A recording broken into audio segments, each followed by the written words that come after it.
Neither let it be afraid. Welcome to the Temple of Peace. This is a beautiful building in the heart of Cardiff. This building was given as a gift to the Welsh people, and it was opened on this day 80 years ago, so on the 23rd of November 1938.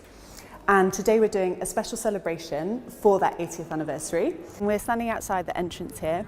It's a building with great symbolism. Everything in the building means something. So above the entrance we have 3 reliefs, and they represent the ideals of the building. So on the left is health, and in the middle is justice, and on the right hand side is peace. And that's reflected in the shape of the building. And there's 2 wings, one is a peace wing, one is a health wing, and in the middle is a Hall of Justice or Hall of Nations. It's a 3-way collaboration tonight. It's between myself on behalf of University of Birmingham. I'm also project lead for Being Human Festival, and we've also got Wales for Peace and the Welsh Centre for International Affairs. We also brought into the project Gentle Radical, and they're an arts organisation based in Cardiff. They're run by 2 artists, Owen and Rabab, and they are a socially engaged collective arts organisation. The driving force of the company is we work across lots of different art forms with a primary interest in democratising culture. In other words, having the kind of most innovative approach to culture with the widest possible access to everyone. This is a photo from the opening, and on the right hand side here we have Lord David Davis. He was the building's founder. He'd been in the trenches during the First World War, and so he'd experienced firsthand the horrors of war. It was completely his dream and his vision. The thing that strikes me as unique about the Temple of Peace is that it's a war memorial in some senses, so it's built to remember those who were lost during the First World War, but it's also something which looks forward, so it's looking backward and forward at once, and it's a space which actively promotes peace, justice and health.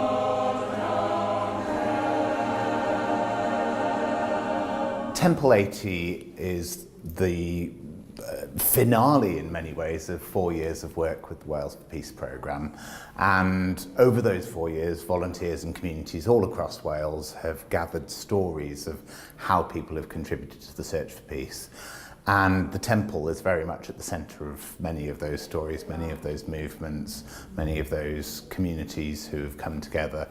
And so tonight Temple 80 is really going to be celebrating the people who have been behind the Temple, have been behind Wales's peace movements, and who have shaped the way that Wales has developed, and who have tried to build a better world for future generations, then, now, and into the future. I stood alone, says the text, written inside the crypt of the Temple of Peace and Health. I stood alone with the past. I stood alone with a book and 35,000 names. I stood alone as one is in space. with the echo of a presence in the echo of myself, an echo of a figure watching. We're here in the crypt, and this is really the heart of the Temple of Peace. It's a purpose-built room, and it contains the Welsh Book of Remembrance, which holds over 35,000 names of those who died during the First World War. And that was really important for local families, and a real inspiration, seeing as the bodies of many of those who died didn't come home, they weren't repatriated. The book's now digitised, so people can come and search for names of their family, but there's nothing like seeing it in person. And where do we find these words that are lost? Words spoken against the storm. Is there a space here in the temple that can hold all of these words? The invisible yet potent prayers for a collective future. We wanted to revisit that opening ceremony. It was a combination of a grand opening. There was lots of speeches. There were also things like hymns and prayers. And so we wanted to look back at that, but from a 21st century perspective. It's not in any way reenactment of the opening ceremony, I have to say.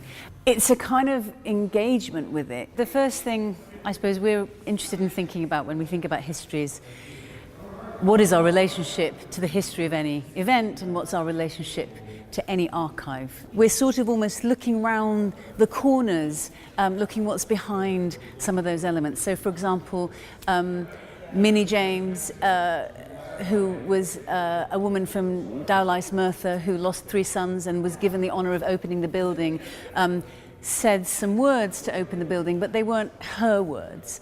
They were words given to her. So there's one section where we reflect with 3 mothers. They're reflecting on actually what is that bigger space? What is that space that is absent? We were invited to talk tonight about mothers, about absences, and about lost voices. We've talked to some quite big themes that we feel are really important, that are always important in terms of how kind of we approach a kind of reading of any subject. So this is a huge kind of peacemaking project, and it came on the back of appalling carnage of the First World War and trauma, and yet for even if it's a small country, Wales in Britain, which is part of a wider United Kingdom, any aspiration to that kind of peacemaking project sits within context of colonialism, it sits within context of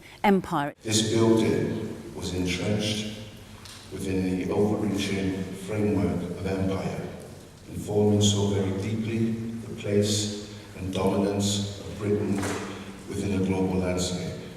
A lot of the process has been about uncovering where those subjects are and where those moments are that we can kind of open out and kind of pull back the focus into these larger subjects. I think we can learn a lot from Lord Davis and from the Temple. I think there are a lot of parallels between the 1930s and today in terms of economics, in terms of politics, in terms of our approach to the world. And I think his idea of having a space which looked outwards, which looked international, which tried to build bridges, I think is more important than ever.